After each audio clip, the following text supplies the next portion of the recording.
Good morning to you. The enrollment deadline extension might not be enough for some Democrats worried about holding on to their seats in November. So there is word they want to take action now, with some vulnerable senators now gearing up to introduce new legislation that reportedly will fix parts of Obamacare without undercutting the law's foundation. This comes as Republicans make a play for control of the Senate in the upcoming midterm elections. They need just 6 seats to gain the majority there. Joining us now, Nina Easton, senior editor and Washington columnist at Fortune magazine and a Fox News contributor. Also with us, Jaime Weinstein, senior editor of the Daily Caller. So, Nina, some of these vulnerable senators, people like Mary Landrieu, Kay Hagan, are talking about legislation that they promise will fix Obamacare once and for all. What are their chances of selling that to their voters in their respective states?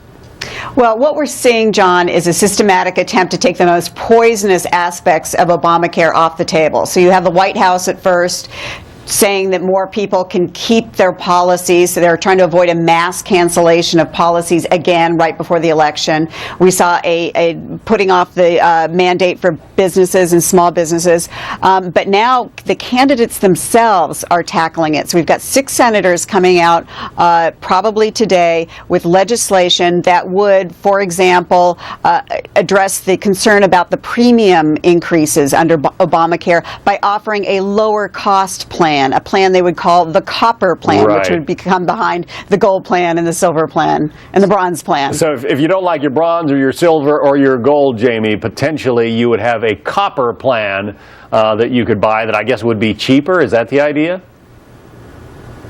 Yeah, that's the idea because of the high premiums that consumers are seeing. They also want to look in to see if you could sell insurance across state lines. That's something Republicans have championed. But I don't think we would be seeing this proposal right now if the Democrats weren't very worried, especially the Democrats who are proposing this, who are from vulnerable states in this upcoming election, aren't very worried about losing their seat and possibly losing the Senate. A lot of prognosticators see it very likely that the Senate could fall to the Republicans this fall. They're trying to do whatever they can to try to take the threat of Obamacare off the table, try to make it more palatable. So this is an attempt to do that. Will it work? That's very unclear. It's even unclear if Harry Reid in the Senate will allow this to come to a vote. But these vulnerable Democrats are very worried about November. Yeah, I've been trying to think, Nina, of an old saying that might be a parallel here, and I really can't come up with the right one. Maybe do as I say, not as I do, or maybe a bird in the hand is worth 2 in the bush. But I mean, this thing has been foisted upon people. It's already here.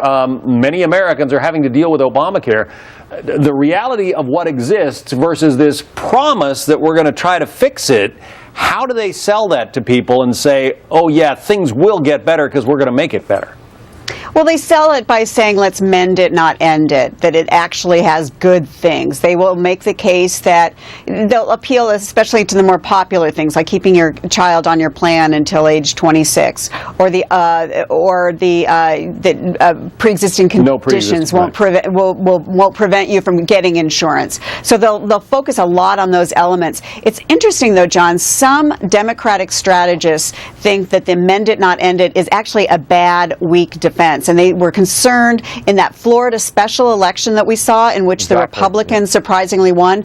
There are some Democratic strategists who argued that the Democrat, Alex Sink, should have embraced Obamacare with full-throatedly and not been so defensive about it. So it's actually kind of unclear, even among Democrats, about whether and how effective that strategy of mend it, don't end it will be. Alex Sink had run for governor in Florida before, had statewide name recognition. The district had been won by President Obama the last time around, and yet the Republican challenger won, in part criticizing Obamacare. Jaime, the prospects of pulling this off, of trying to go to the voters and say, look, we just want to change the law, will it work? It's a tough sell, and as you mentioned, the Florida 13 race is one of those examples that is worrying Democrats. It didn't work, the mend it, don't end it strategy. It's very unclear if the alternative strategy is doubling down on Obamacare. That would work. That seems also very dangerous. And the fact of the matter is, it just might be impossible for Democrats this cycle to escape the burden of Obamacare. It is very unpopular. It probably will get more unpopular as more people see their plans change. And they may be able to do nothing to get away from it. This is an attempt. It's unclear if it will work, but we'll see.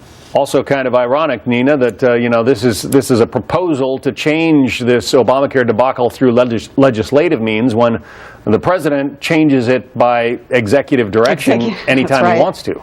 That's right. He's been changing it. And look, I don't think these lawmakers, these senators actually expect this to go anywhere. They want a talking point. They want some way to change the subject, to neutralize the subject.